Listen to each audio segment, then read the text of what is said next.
Puji Tuhan, salam sejahtera buat kita semua. Kita bersyukur Tuhan berikan lagi kesempatan buat kita untuk memuji dan memuliakan nama Tuhan. Mari datang kepada Tuhan dalam kekudusan. Kita datang untuk menikmati hadirat Tuhan. Karena di dalam hadirat Tuhan kita rasakan sukacita melimpah. Mari naikkan pujian kepada Tuhan. Ku datang Tuhan dalam hadirat-Mu berhiaskan kekudusan.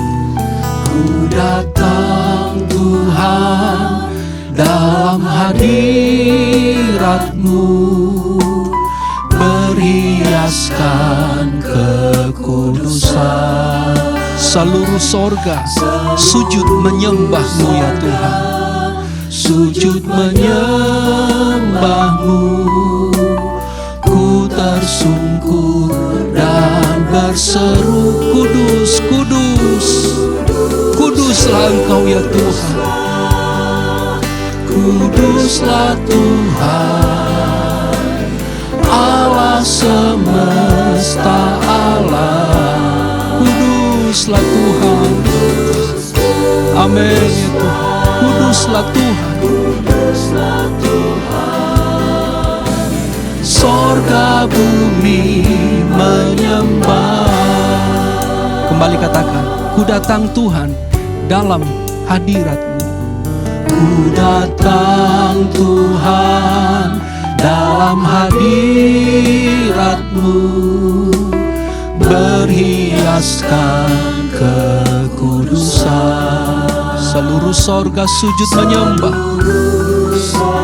Menyembah Engkau Allah semesta alam, Allah yang kudus. Haleluya. Amin ya Tuhan. Kudus, kuduslah, kuduslah Tuhan, Allah semesta alam. Kuduslah Tuhan. Kuduslah, kuduslah Tuhan, sorga bumi kudus, kuduslah Tuhan. Oh haleluya. Kuduslah Tuhan, Allah semesta alam. Kudus, kuduslah, kuduslah Tuhan, sorga bumi menyembah. Amin ya Tuhan. Kau Allah yang kudus, layak dipuji disembah. Haleluya, haleluya Yesus. Haleluya Tuhan. Segala puji, syukur, hormat, kemuliaan kami naikkan kepadamu Tuhan Yesus, Allah kami yang kudus, Allah kami yang berkuasa atas segalanya Tuhan. Terima kasih banyak Bapa di dalam sorga. Kalau sampai saat ini Tuhan kami masih boleh ada sebagaimana kami ada, semua hanya oleh karena anugerah Tuhan, kasih setia Tuhan yang terus kami rasakan dan kami nikmati di sepanjang hidup kami Tuhan. Terima kasih banyak Bapa di sorga. Kalau saat ini Kau masih berikan kami kesempatan untuk kami datang beribadah kepadamu Tuhan, mengurapi setiap kami Tuhan yang beribadah pada saat ini Tuhan. Setiap kami yang melayani Tuhan adalah pengurapan Allah.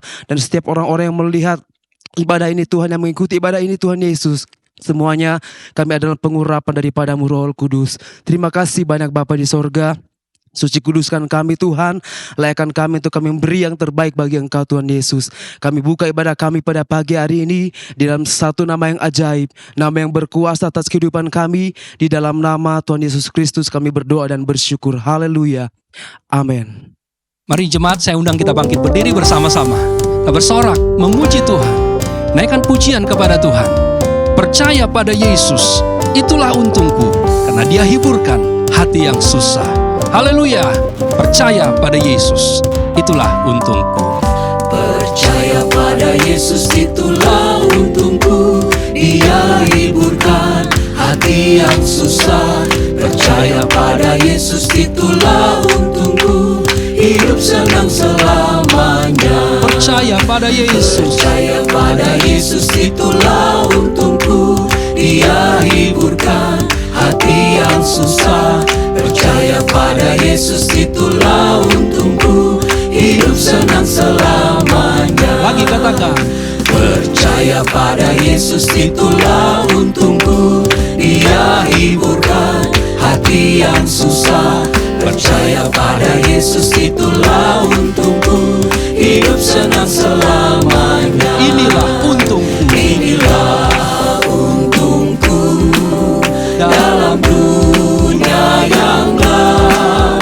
Jika di hatiku Yesus tinggal tetap. Inilah untungku. Inilah Amin Tuhan. untungku Dalam dalam dunia yang gelap. Jika di hatiku Yesus tinggal tetap. Inilah untungku dalam dunia yang gelap. Jika di hatiku Yesus tinggal tetap. Tiada ku ragu lagi untuk mengikutmu Yesus. Yesus, Yesus, sahabatku. Ragu lagi Amin untuk mengikutmu Yesus. Tiada ku ragu lagi untuk melayanimu. Walau banyak rintangan Walau banyak dan badai menerpa, tapi ku tetap ikut dan Tuhan. badai pun menerpa. Tiada ku ragu lagi untuk selamanya. Yesus, Yesus, Yesus, Yesus, sahabatku, penolong dalam hidupku. Ku rindu semua orang mengenalmu. Engkau jalan kebenaran, Engkau jalan kebenaran dan memberi hidup yang kekal bagi tiap orang yang percaya padamu. tiada ku ragu lagi. Tiada ku ragu lagi Amin. untuk mengikutmu Yesus. Tiada ku ragu untuk mengikutmu Yesus, karena Engkaulah jalan kebenaran. Haleluya. Engkau sahabat dalam hidup kami. Walau banyak rintangan dan badai pun menerpa, tiada ku ragu lagi untuk selamanya.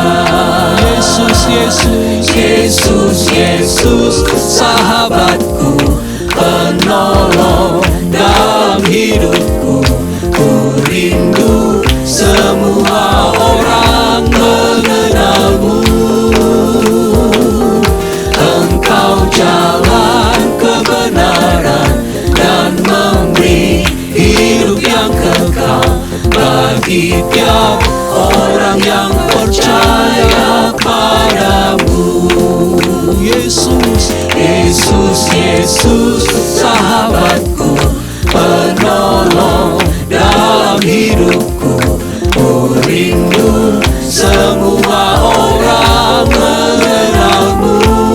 Engkau jalan kebenaran, Engkau jalan kebenaran dan memberi hidup yang kekal bagi tiap orang yang percaya padamu. Engkau jalan kebenaran, Engkau jalan kebenaran dan memberi hidup yang kekal bagi tiap orang yang percaya padamu.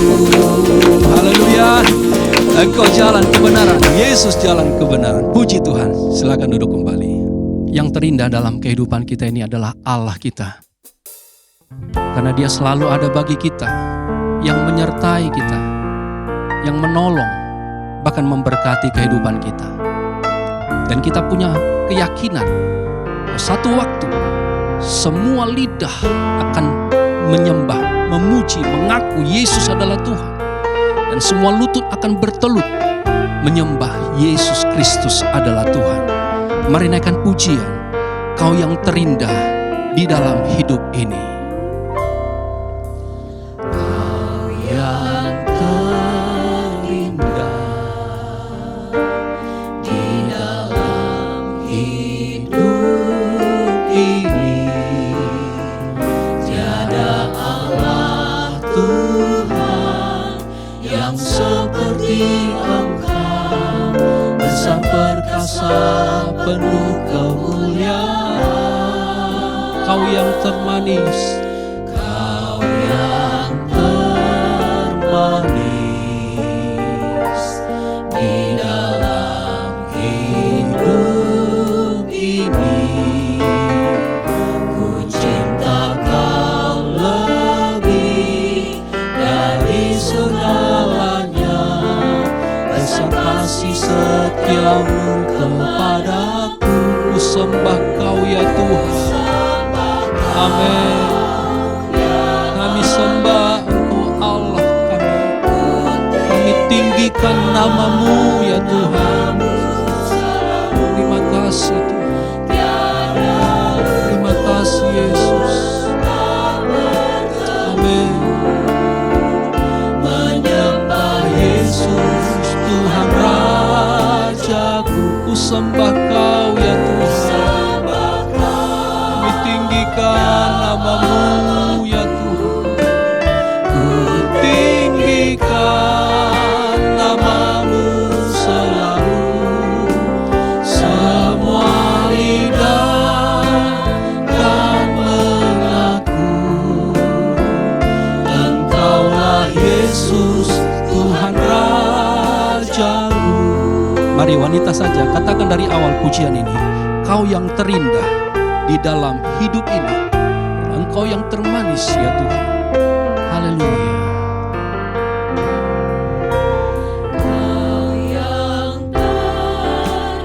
Engkau yang terindah dalam hidup kami Tuhan Yesus. Amin ya Tuhan. Tiada Allah seperti Engkau.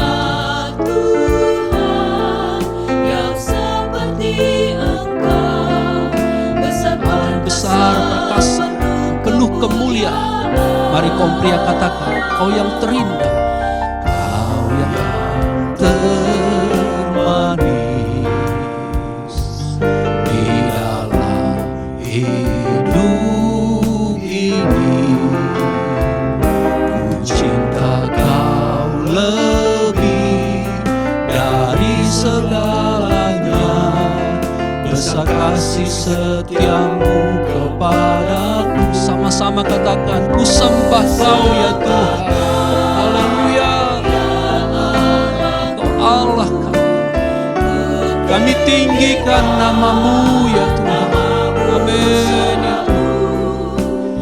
Tiada lutut tak bertelut menyembah Yesus Tuhan Rajaku. Ku sembah Kau ya Tuhan. Amin. Ya Allahku, ku tinggikan nama-Mu selalu. Semua lidah kan mengaku Engkaulah Yesus Tuhan Rajaku.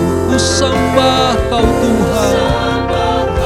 Kami tinggikan nama-Mu.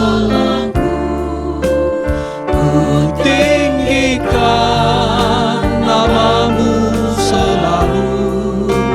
Tiada lutut tak bertelut menyembah Yesus Tuhan Rajaku. Ku sembah Kau ya Tuhan.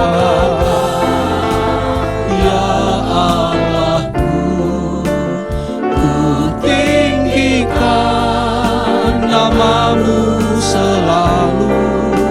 Semua lidah kan mengaku Engkaulah Yesus Tuhan Rajaku. Semua lidah kan mengaku Yesus Tuhan kami.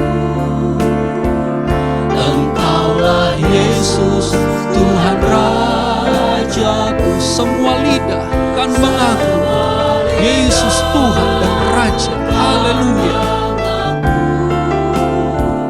Engkaulah Yesus Tuhan Rajaku. Amin. Percaya, semua lidah mengaku Yesus adalah Tuhan. Semua lutut bertelut menyembah Yesus Tuhan dan Raja. Puji Tuhan. Haleluya. Mari kembali saya undang jemaat bangkit berdiri bersama-sama. Kita siapkan hati kita untuk terima firman Tuhan. Nyanyikan pujian kepada Tuhan. Ku rindu sabdamu, ku rindu firman-Mu ya Tuhan. Kita menyembah Tuhan, siapkan hati kita terima firman Allah. Ku rindu sabdamu, ku rindu firman-Mu, firman Tuhan Yesus yang heran dan berkuasa. Berfirmanlah Tuhan oleh kuasa Roh-Mu, kepadamu aku Kembali katakan, ku rindu sabdamu ya Tuhan. Ku rindu sabdamu, ku rindu firman-Mu, firman Tuhan Yesus yang heran dan berkuasa.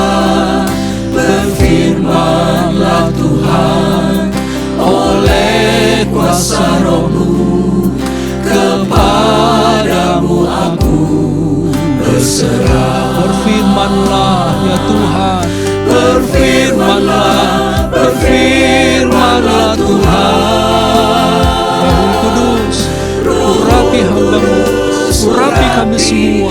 Berfirmanlah bagi kami ya Tuhan. Berfirmanlah, berfirmanlah Tuhan.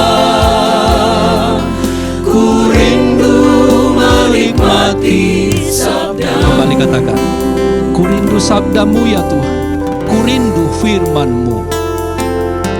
Ku rindu sabda-Mu, ku rindu firman-Mu, firman Tuhan Yesus yang heran dan berkuasa. Berfirmanlah Tuhan oleh kuasa Roh-Mu, kepadamu aku berserah. Berfirmanlah ya Tuhan. Berfirmanlah, berfirmanlah Tuhan. Rohul Kudus urapi hamba-Mu. Berfirmanlah, Berfirmanlah, berfirmanlah Tuhan. sampaikanlah isi hati-Mu. Ku rindu menikmati sabda-Mu. Berfirmanlah Tuhan.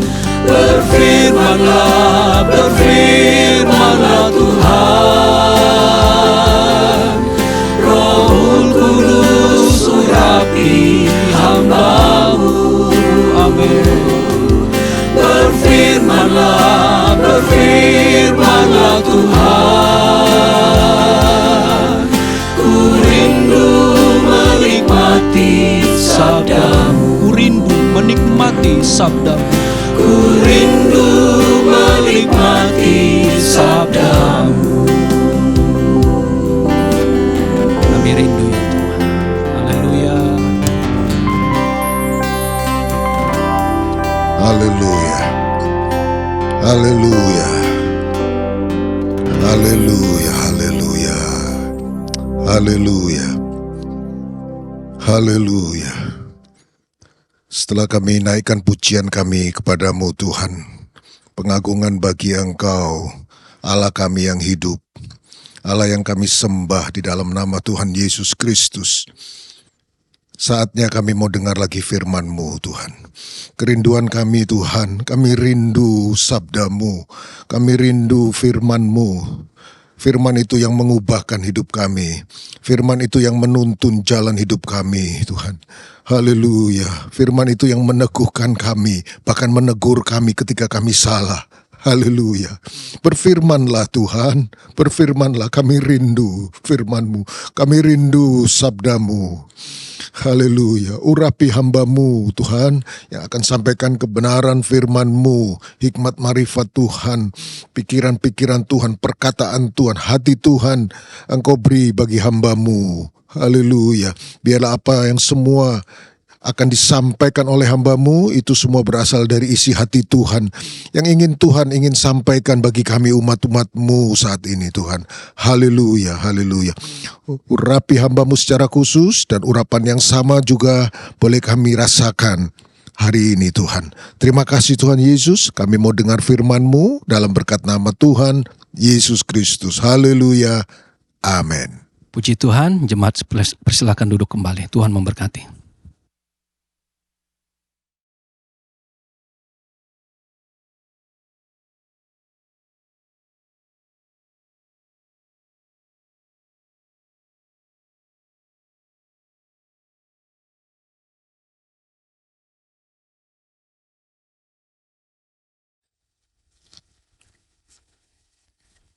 Haleluya.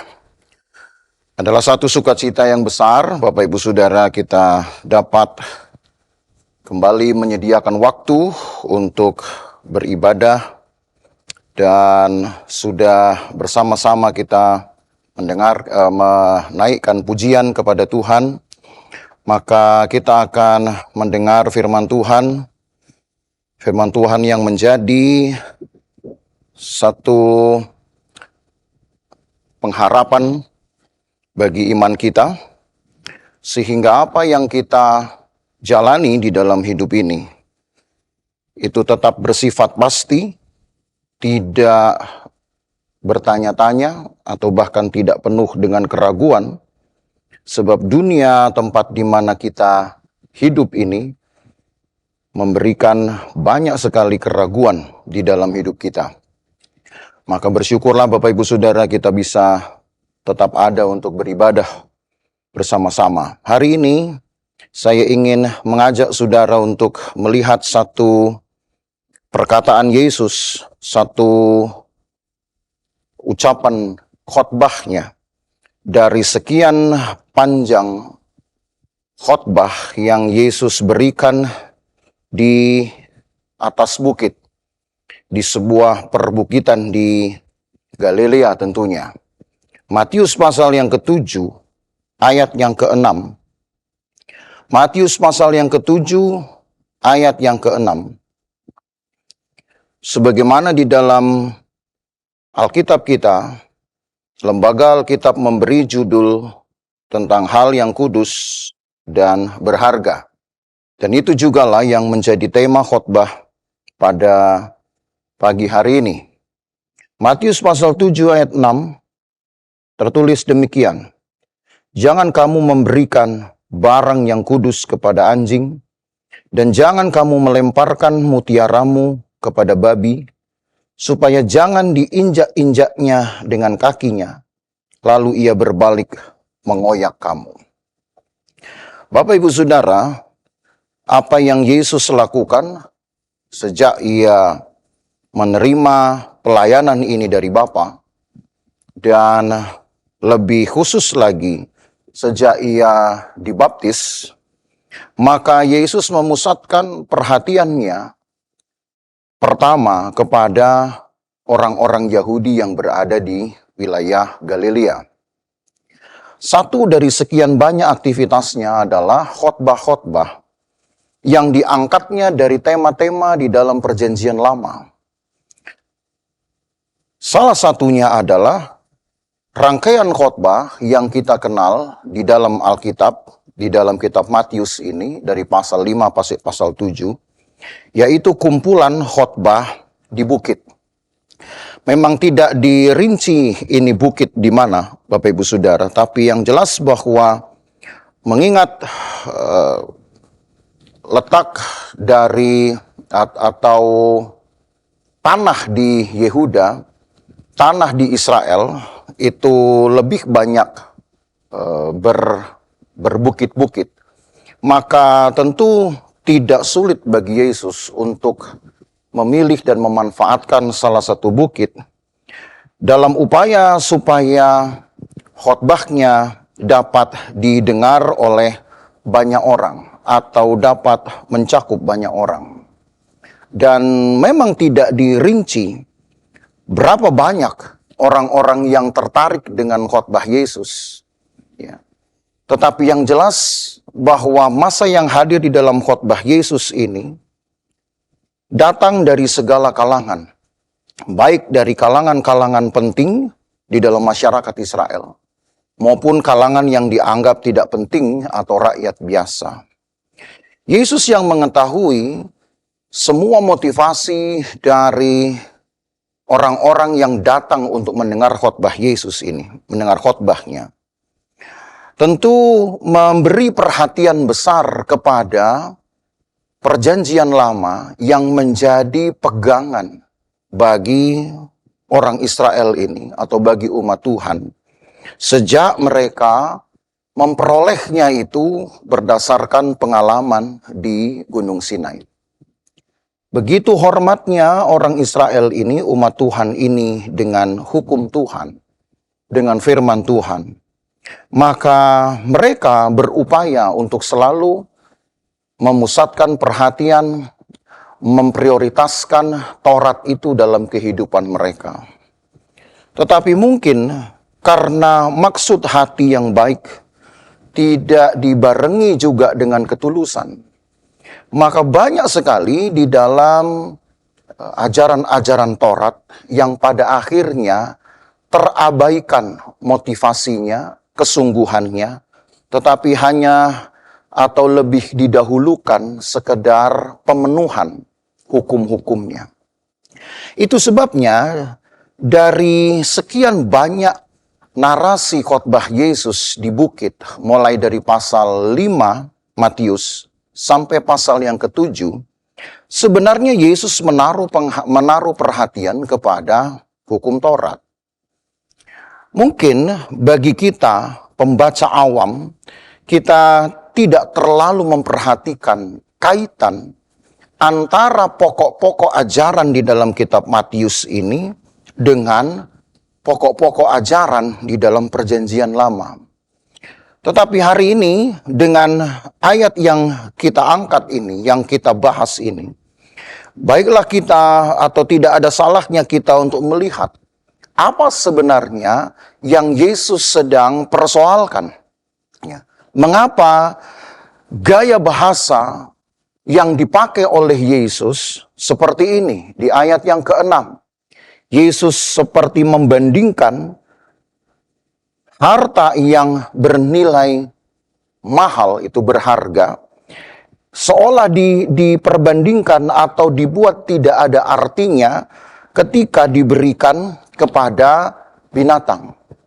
Padahal kalau secara umum kita memahami satu benda berharga, tentu merupakan satu upaya orang. Ya. Harta yang berharga pasti disimpan. Lalu mengapa Yesus seolah berbicara kepada orang-orang yang tampaknya seperti tidak tahu nilai satu barang? Apakah betul ada manusia-manusia yang terlalu bodoh sehingga barang yang berharga harus diberikan kepada mereka atau kepada yang tidak layak menerimanya? Di dalam kacamata kita mungkin hal itu tampak seperti satu candaan. Tetapi kalau kita menelusuri lebih jauh, apa yang disebut dengan prinsip pengajaran di dalam hukum Tuhan bagi umat Tuhan, maka kita akan menyadari mengapa Yesus sampai harus menggunakan gaya bahasa seperti ini. Ya. Karena pengistilahan-pengistilahan ini syarat dengan kritik, saudara. Sangat tajam sekali dengan kritikan. Kita lihat kembali ayat 6. Yesus berkata, "Jangan kamu memberikan barang yang kudus kepada anjing, dan jangan kamu melemparkan mutiaramu kepada babi." Dua jenis binatang yang oleh orang Israel memang diharamkan. Lalu mengapa Yesus berbicara tentang sesuatu yang berharga lalu diperbandingkan seolah memang sebetulnya tidak bisa dibandingkan dengan dua binatang yang sangat tidak dihargai oleh orang Israel. Karena sebenarnya entah disadari atau tidak, umat Tuhan ini dalam menghadapkan dirinya kepada hukum Tuhan, ternyata mempunyai sikap yang tidak hormat, bahkan terkesan seperti menyepelekan barang berharga itu dan memberikannya kepada mereka yang tidak layak menerimanya. Walaupun mungkin di dalam benak orang Israel sendiri mereka tidak menyadari hal itu. Tapi Yesus tahu. Dan Yesus mengamati itu. Yesus melihat kecenderungan hati seseorang, termasuk umat Tuhan. Termasuk mereka yang datang untuk mendengar khotbah Yesus di bukit itu. Nah, baiklah kita menelusuri Bapak Ibu Saudara, prinsip-prinsip pengajaran Yesus tentang harta sejak dari perjanjian lama, supaya kita tahu apa yang sebenarnya sedang Yesus bicarakan. Dan mungkin kita juga bisa tahu apa sebenarnya yang sedang terjadi di dalam pikiran dan hati para pendengarnya, yang umumnya adalah orang Israel. Kita melihat di dalam kitab Yosua, pasal yang ke-6, tentang harta di dalam perjanjian lama. Sebab sesuatu yang berharga di dalam kitab Matius pasal yang ke-7 ini, bicara tentu tentang satu harta, barang yang kudus dan yang berharga. Maka tidak lain itu bicara sebenarnya tentang harta. Dan kita tidak boleh dengan seketika menganggap harta ini adalah uang. Walau untuk kategori umum, harta itu adalah uang. Di dalam Yosua pasal 6 ayat yang ke-19. Yosua pasal yang ke-6 ayat yang ke-19.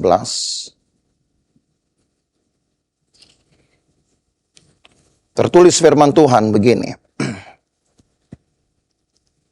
Segala emas dan perak serta barang-barang tembaga dan besi adalah kudus bagi Tuhan. Semuanya itu akan dimasukkan ke dalam perbendaharaan Tuhan. Cerita ini datang, saudara, ketika umat Tuhan diberi perintah untuk memerangi dan menduduki kota Yeriko. Dan kota Yeriko adalah kota yang cukup kaya, kota yang penduduknya rata-rata mempunyai barang berharga. Dan perintah yang mendahului penyerbuan ke Yeriko, walau nanti saudara akan tahu cerita lengkapnya, Tuhanlah sebenarnya yang mengambil alih peperangan itu. Sejak dari ketika pertama mereka menyerbu Yeriko itu, Tuhan sudah bekerja lebih dahulu dengan meruntuhkan temboknya. Lalu juga Tuhanlah yang membuat peperangan itu dimenangkan dengan mudah. Tetapi saudara, satu aturan yang mendahului penyerbuan itu adalah bahwa ketika nanti mereka dapat mengumpulkan harta benda dari penduduk Yeriko, maka ketentuannya adalah semua emas, perak, dan juga barang tembaga, bahkan besi, itu dinyatakan kudus bagi Tuhan. Saudara lihat ini peralihan yang begitu cepat, ya. Barang-barang ini adalah milik orang-orang yang tidak mengenal Allah. Barang itu sendiri memang tidak mempunyai hubungan atau kaitan apa-apa, saudara, memang dengan pemiliknya. Entahkah pemiliknya orang jahat, entahkah pemiliknya orang lalim, tidak serta-merta memang barang itu kemudian ikut menjadi jahat. Tetapi apa yang Alkitab tuliskan, bahwa semuanya itu kudus bagi Tuhan. Itu maksudnya adalah segala sesuatu yang manusia bisa kumpulkan. Walaupun mereka tidak perlu mencari ke sana kemari. Setiap kali mereka menyerbu masuk ke dalam rumah orang-orang Yeriko, tentu mereka akan dapatkan benda-benda itu dengan mudah.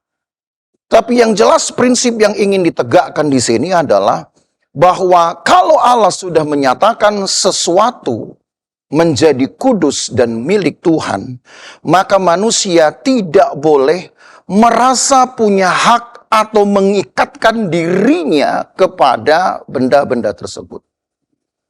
Lepas dari apakah dia juga mendapatkannya dengan usaha yang keras, dengan usaha mati-matian, bahkan mungkin dengan keringat dan darahnya. Apa yang sudah ditetapkan oleh Allah, bahwa segala sesuatu dinyatakan kudus dan menjadi milik Allah, maka manusia dilarang untuk merasa memiliki hak atasnya.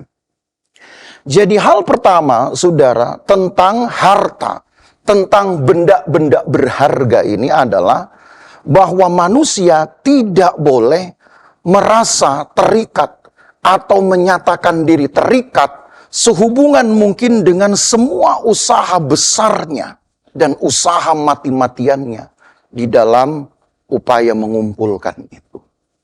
Jadi ini yang pertama kita lihat. Dengan begitu kita akan tahu sebenarnya apa yang Yesus ingin bicarakan di dalam kitab Matius tadi. Yang kedua, jadi kita kumpulkan dulu data-datanya Bapak Ibu Saudara. Di dalam kitab Keluaran pasal yang ke-19 ayat yang ke-5, walau mungkin tidak semua kita akan lihat di dalam perjanjian lama, karena cukup banyak data-data tentang harta atau barang-barang berharga. Tapi setidaknya cukup bagi kita memiliki data tentang harta itu sendiri. Maka Keluaran pasal 19 ayat yang ke-5 memberi kita satu informasi yang lain lagi. Keluaran 19 ayat yang ke-5 tertulis, jadi sekarang, jika kamu sungguh-sungguh mendengarkan firman-Ku dan berpegang pada perjanjian-Ku, maka kamu akan menjadi harta kesayangan-Ku sendiri dari antara segala bangsa, sebab akulah yang empunya seluruh bumi. Dari konsep ini, saudara, sampai kepada catatan di dalam Maliaki pasal yang ketiga, ayat yang ke-7. Mungkin kita tidak perlu baca ayat itu, tapi nanti Bapak Ibu Saudara bisa meliriknya, membacanya. Saya hanya ingin mengetengahkan saja satu tema besar di dalam Alkitab. Sejak dari Keluaran 19 ayat 5 sampai Maliaki pasal 3 ayat 7. Ini toh sudah berbicara seluruh perjanjian lama. Karena kitab perjanjian lama yang kita punya juga dari Kejadian sampai kitab Maliaki.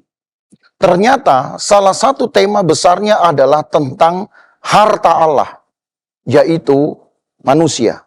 Lebih tepatnya, harta kesayangan Allah, harta yang berharga atau yang paling disayang, itu adalah umatnya sendiri. Karena manusia ciptaan Allah, maka tentu manusia adalah hartanya Tuhan. Ini milik Tuhan, propertinya Tuhan, milik Tuhan, kekayaan Tuhan. Maka ketika disebut di dalam kitab Keluaran 19 ayat 5, umat Tuhan itu harta kesayangan. Bukan hanya sekedar harta umum. Kita toh bisa saja memiliki harta dan mengklasifikasi harta. Mana yang kita anggap berharga, mana yang kita anggap biasa saja. Mana yang punya nilai tinggi, mana yang kita anggap tidak punya nilai tinggi. Kita bisa membedakan itu. Apalagi Tuhan, Bapak Ibu Saudara. Dan bagi Tuhan dengan jelas dinyatakan yang disebut dengan harta kesayangan.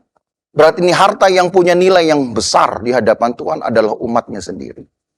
Jadi ketika harta itu disebut sebagai sesuatu yang kudus, yang harus dipisahkan dari keterikatan manusia. Yang kedua, dan harta itu sendiri bicara tentang manusia. Maka setidaknya kita memiliki satu gambaran, saudara. Bahwa ketika Yesus bicara tentang harta, maka dia bicara tentang miliknya. dan juga tentang hak-haknya.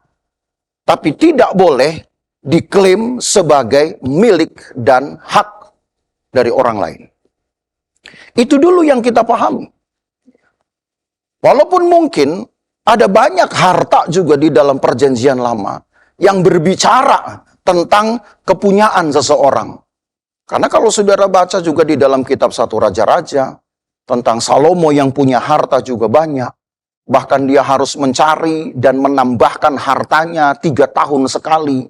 Sampai dengan harus mencari di satu daerah yang disebut jauh sekali dari Israel. Daerah itu memang tidak disebut dengan rinci di dalam Alkitab. Tapi hanya dinyatakan jauh saja dari Israel. Maka kalaupun Salomo seolah menambahkan harta dan mengklaim menjadi miliknya. Tapi tetap saja, saudara, prinsipnya, kalau bukan Tuhan yang menghendaki, seseorang dapat mengumpulkan harta, maka seseorang tidak bisa mengklaim itu menjadi miliknya. Harta itu punya Tuhan. Maka, apa yang sudah diklaim menjadi milik dan hak Tuhan, kalaupun itu kemudian dapat dimiliki atau lebih tepatnya dinikmati oleh manusia, maka bukan hitungannya, sebenarnya bukan hakikatnya dari hakikat harta itu yang harus dicintai. Tapi yang dicintai sebenarnya adalah kemampuan atau ketulusan kita di dalam memanfaatkannya. Itu sebabnya kalau kita tambahkan data di dalam 1 Tawarikh pasal 29. 1 Tawarikh pasal 29. Dan kita lihat ayat ini. Di ayat yang ketiga. 1 Tawarikh pasal 29 ayat yang ketiga. Tertulis begini. Lagi pula, oleh karena cintaku kepada rumah Allahku, maka sebagai tambahan pada segala yang telah kusediakan bagi rumah kudus, aku dengan ini memberikan kepada rumah Allahku dari emas dan perak kepunyaanku sendiri. Dan saudara bisa lihat ayat-ayat lain, disebutkan di sana jumlah yang tidak sedikit. Tetapi ada kerelaan di dalam pemberian itu. Karena ini yang ditekankan, saudara. Harta itu adalah hak Tuhan, milik Tuhan. Tapi ketika diberikan kepada orang percaya, secara khusus, saudara, orang percaya. Sebab kalau saya katakan semua orang, belum tentu semua orang mempunyai itikat yang baik. Tapi kepada orang percaya ini merupakan tanggung jawab. Maka jangan sampai kita mempunyai keterikatan, kecuali hanya mencintai pemanfaatannya. Kecuali hanya kita terdorong untuk memanfaatkannya dengan benar. Karena ini adalah milik Tuhan. Maka dari semua pemikiran ini, konsep ini, saya ulangi saudara, dari yang pertama tadi, bahwa harta itu adalah sesuatu yang Allah kuduskan. Atau lebih tepatnya juga di dalam terjemahan Ibrani itu artinya dikhususkan sebagai milik Allah. Manusia nanti memanfaatkan. Manusia tidak boleh mengklaim itu miliknya. Itu milik Tuhan. Maka dari pemikiran ini kita bisa tahu, kita bisa memahami mengapa Yesus harus mengangkat tema ini di dalam kitab Matius tadi. Kepada semua kalangan, termasuk di dalamnya adalah kalangan pemerhati Taurat. Atau bisa saya katakan juga kalangan pengajar Taurat. Saudara mungkin mengenal istilah orang Farisi. Di dalam perjanjian baru, kelompok inilah yang disebut sebagai garda terdepan dari pengajaran Taurat Tuhan. Tetapi kalau garda terdepannya sendiri tidak bisa menjadi yang terdepan di dalam teladan, maka tentu barisan belakang kocar-kacir dan akan rusak, saudara. Maka Yesus terpanggil untuk meluruskan ajaran ini yang dalam perjanjian lama sudah cukup banyak diangkat. Tapi tadi saya katakan kita memang tidak akan mungkin bisa melihat semua. Sehingga ketika Yesus berkata, Jangan kamu berikan barang yang kudus kepada anjing, dan jangan kamu melemparkan mutiara kepada babi. Tidak serta-merta Yesus sedang menunjuk kepada dua jenis binatang ini secara nyata. Tetapi sebenarnya ini adalah pengistilahan yang tadi saya katakan untuk mengkritik orang Yahudi sendiri. Yang karena tidak pernah menghiraukan pemanfaatan terhadap harta mereka, yang tidak lain adalah firman Tuhan. Karena mereka sendiri, orang Farisi, adalah harta Tuhan. Jadi sudut pandangnya, orang Farisi atau seluruh umat Tuhan, atau dalam cerita ini adalah orang-orang Israel, harta Tuhan. Tetapi Allah memberikan kepada mereka harta yang lain, yang berharga, yang tidak lain adalah firman Tuhan. Jadi ini kan kepemilikan yang timbal balik. Hidup kita, harta Tuhan. Tetapi bagi kita ada harta juga, yaitu firman Tuhan. Firman Tuhanlah yang bisa kita klaim menjadi milik kita. Karena kuasa Tuhanlah yang menjadikan kita. Tapi orang-orang ini tidak pernah mau memanfaatkan firman Tuhan. Tidak pernah mau memanfaatkan Taurat atau ajaran firman Tuhan dengan baik. Tidak pernah terdorong untuk dapat meluruskan, membenarkan, atau setidaknya memberitahukan kebenaran kepada banyak orang. Mereka menyimpannya. Bahkan di dalam ayat-ayat lain, saudara, kalau saudara akan baca, saudara akan dapati data. Mereka bahkan menyimpang dari firman Tuhan hanya untuk mengurusi hidup. Inilah yang Yesus sedang kritik. Sebenarnya secara tajam mungkin saya bisa berkata, yang disebut dengan anjing dan babi, jangan-jangan mereka sendiri juga. Jangan-jangan mentalitas mereka yang tidak menghargai harta yang berharga ini, sehingga mereka yang merusaknya, mereka yang melukai hati Tuhan, mereka yang telah merugikan sorga dengan cara mematikan firman, dengan cara menyimpangi firman Tuhan, dengan cara melanggar firman Tuhan. Maka Bapak Ibu Saudara, kiranya dari pemberitaan ini muncul juga satu sensitivitas di dalam hati kita, di dalam pikiran kita. Bahwa kalau Allah memberkati kita dengan banyak harta, harta benda yang betul-betul barang berharga, atau sebutlah itu benda bergerak atau tidak bergerak, ingatlah bahwa itu pun adalah milik Tuhan. Bukankah di dalam Yosua pasal 6 tadi kita sudah baca? Itu adalah hak Tuhan. Allah mau menambahkan atau Allah mau mengurangkannya, kita tidak boleh menyesalinya atau tidak boleh bereaksi yang tidak baik. Tapi yang jelas Allah tahu, kalau seandainya Allah tambahkan, Allah tahu apakah hati kita memanfaatkan dengan benar. Sehingga ketika ada bagian yang hilang dari hidup kita, Allah tambahkan, itu puji Tuhan. Tapi kalau tidak, saudara, jangan sampai kita mengubur, jangan sampai kita bahkan mematikan harta ini, sehingga kita sendirilah sebenarnya yang menjadi seperti anjing dan babi. Entah sadar atau tidak, saya tidak tahu. Tapi yang jelas, harta yang paling besar yang Tuhan beri dalam hidup kita adalah firman. Karena firmanlah segala sesuatu jadi. Karena firman manusia juga hidup. Karena firmanlah manusia dibaharui. Karena firman jugalah manusia akan sempurna. Itu kita tahu di dalam Alkitab, Bapak Ibu Saudara. Firman Tuhan yang membuat kita ada, firman Tuhan yang membuat kita lahir baru, firman Tuhan yang membuat kita sempurna seperti Tuhan. Tapi bayangkan kalau firman Tuhan itu juga yang dapat menjadikan kita menjadi benda yang lebih berharga di hadapan Tuhan, dan kita kubur itu, kita remehkan itu, seperti kita berikan kepada anjing dan kepada babi, maka hidup kita yang akan terkoyak sendiri. Jadi Bapak Ibu Saudara, bila kita menghormati firman Tuhan, kita ada karena firman. Saudara bisa kenal Tuhan dan lahir baru karena firman.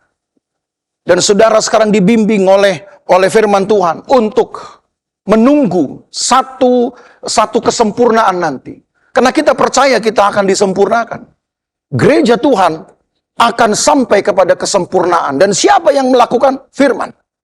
Maka tadi saya katakan firman membuat kita ada, tercipta. Firman membuat kita lahir baru. Firman membuat kita sempurna. Kalau firman itu dikubur, kalau firman diberikan itu kepada anjing dan babi, dan jangan-jangan itu mentalitas buruk kita sendiri, maka hidup kita terkoyak seperti yang firman Tuhan katakan. Kita tidak bisa menjadi kebanggaan Tuhan. Tuhan memberkati kita Bapak Ibu Saudara. Hidup kita ada karena Tuhan, tadi saya katakan. Maka tentu kita syukuri ini. Kita harus selalu memberikan hidup ini menjadi cahaya bagi orang lain. Karena dalam hidup kita ada Kristus. Dan Kristus itulah yang membuat hidup kita menjadi barang berharga. Kita adalah hal yang berharga di mata Tuhan. Apalagi Yesus pun sudah memberikan darahnya yang mahal. Karena kita adalah hal yang berharga bagi Tuhan. Maka hiduplah saudara sesuai dengan kehendak Tuhan. Sehingga tidak ada salahnya setiap kali kita menjalani hidup ini, bangun pagi memulai aktivitas, kita berdoa, Tuhan terima kasih untuk kemurahan Tuhan. Terima kasih untuk hari-hari yang Tuhan beri. Terima kasih untuk pekerjaan Tuhan di dalam hidupku, sehingga selangkah demi selangkah aku berjalan, aku beraktivitas, orang dibangunkan. Aku melakukan pekerjaanku sendiri, atau juga bahkan melakukan pekerjaan Tuhan, orang lain pun turut dikayakan, turut dibangunkan. Dan itulah sebenarnya Yesus tunggu. Karena hidup kita betul-betul menjadi barang berharga yang menyenangkan Tuhan. Saya mengajak Bapak Ibu Saudara untuk menyanyi satu pujian yang berkata, kemurahan-Mu lebih dari hidup. Keberadaan kita adalah pekerjaan Tuhan. Hidup kita adalah milik Tuhan. Kemurahan-Mu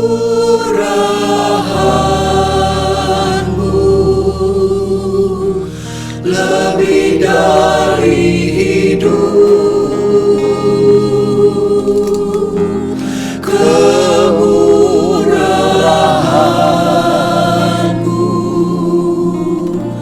Lebih dari hidup, bahwa lidahku memuji Engkau,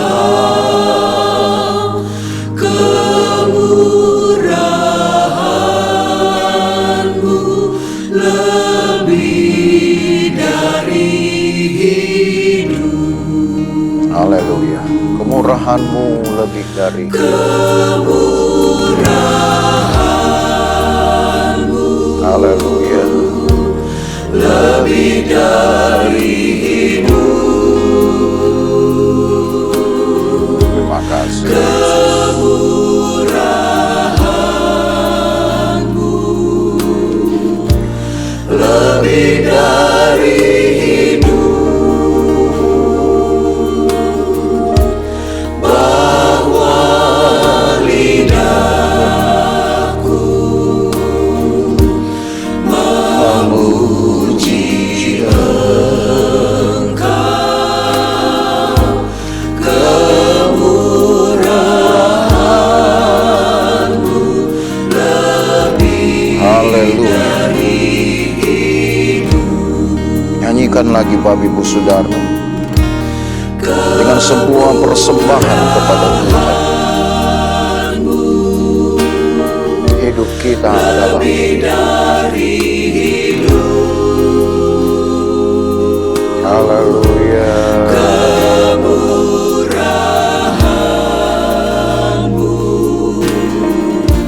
lebih dari hidup, bahwa lidahku memuji Engkau,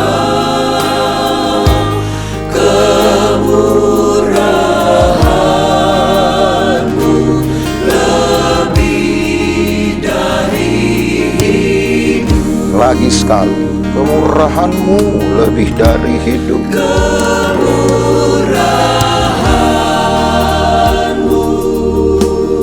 Haleluya. Lebih dari hidup. Haleluya. Kemurahan-Mu lebih dari hidup. Bahwa lidahku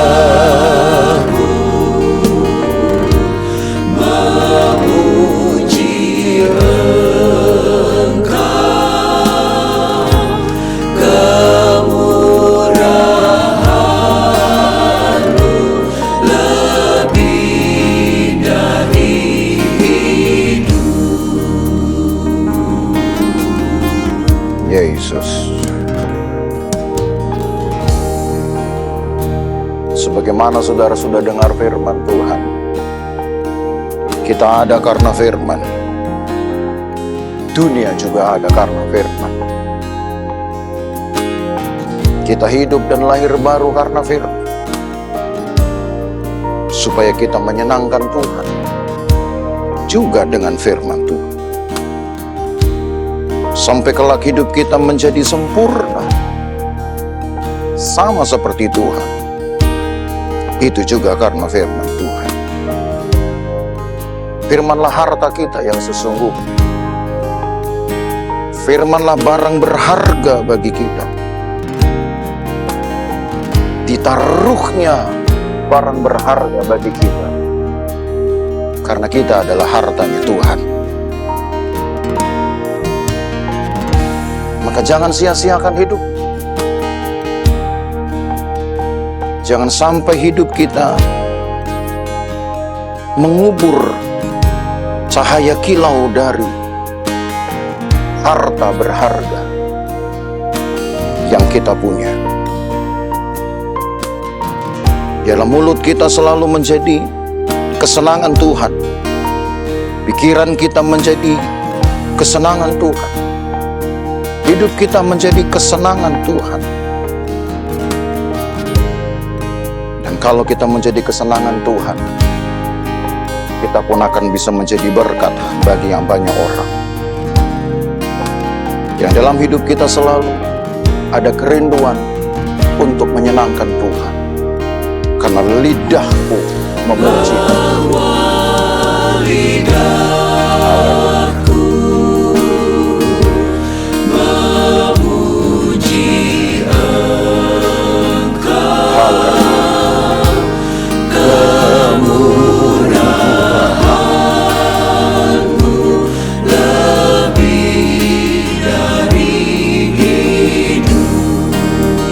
lidahku memuji Engkau.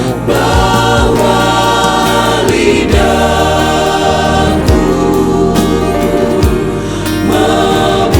memuji Engkau. Kemurahan-Mu lebih dari hidup.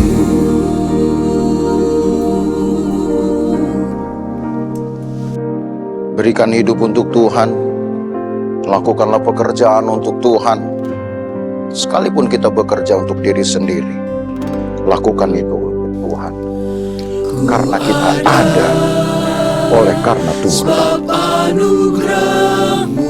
Haleluya. Ku ada karena kasih-Mu. Haleluya.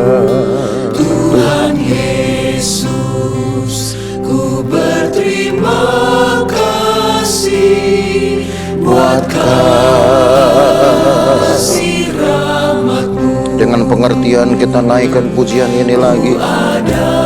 Haleluya. Anugerah-Mu ku ada karena kasih-Mu. Tuhan Yesus, ku berterima kasih buat kasih rahmat-Mu. Terima kasih Yesus. Terima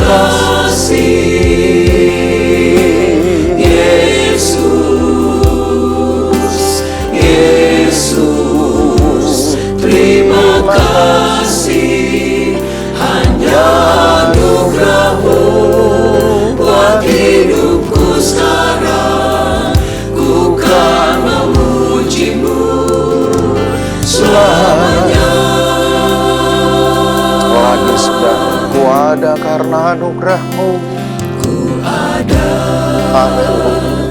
sebab anugerah-Mu.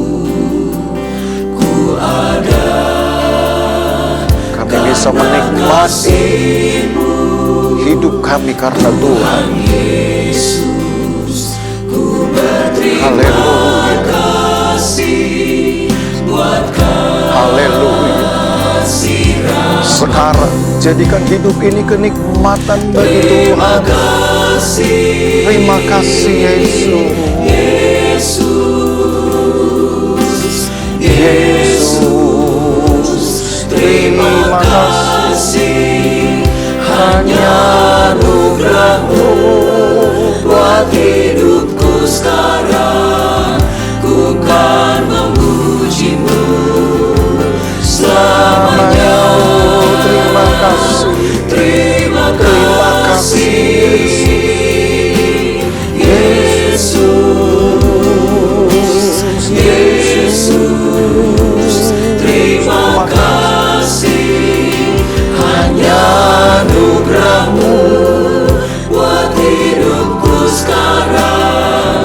Ku kan memuji-Mu Haleluya. Hanya karena anugerah-Mu kami ada. hanya anugerah-Mu Anugerah-Mu saja buat membuat kami ada. hidupku sekarang. Ku kan Haleluya Yesus. memuji-Mu selamanya.